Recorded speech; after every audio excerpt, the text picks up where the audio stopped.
ये भी अफसोसनाक बात है कि इतनी अहम काबिल एहतराम तैनाती को पॉलिटिकल इशू बनाया जाए। मैं तमाम रावलपिंडी के लोगों को कहता हूं, कल मैं खुद रवात जाऊंगा, रवात इनका जुलूस पहुंचेगा।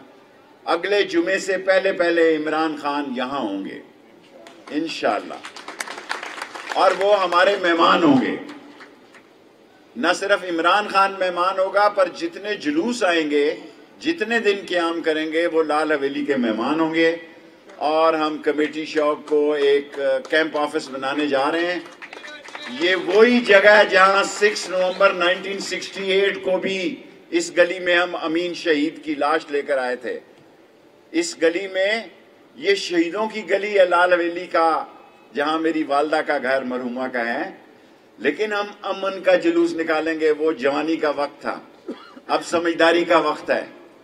हम ना कानून को हाथ में लेंगे, ना कानून से खेलेंगे, ना किसी को खिलवाड़ करने देंगे, पुरअमन रहेंगे।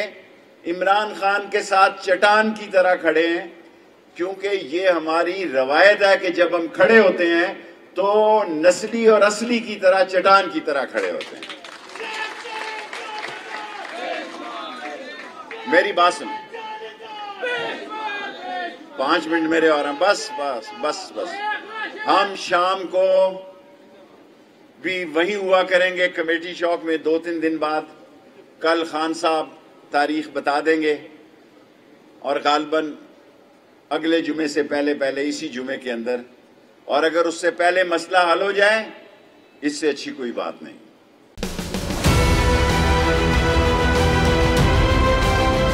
बोल ने हमेशा हक और सदाकत का साथ दिया, सच के साथ खड़ा रहा।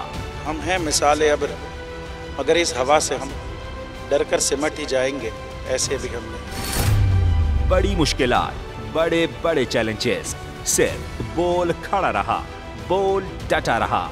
है उसकी आदत डरा रहा है, मेरी फितरत डरा नहीं हूं मैं, और ये ईमान की ताकत की वजह से।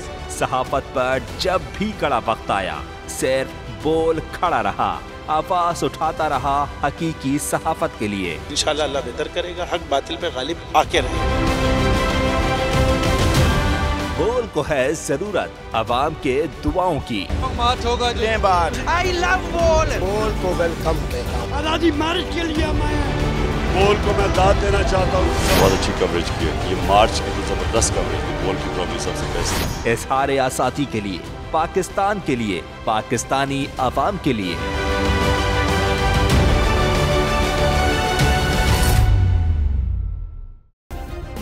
सब्सक्राइब करें और बेल दबाएं ताकि कोई खबर रह न जाए।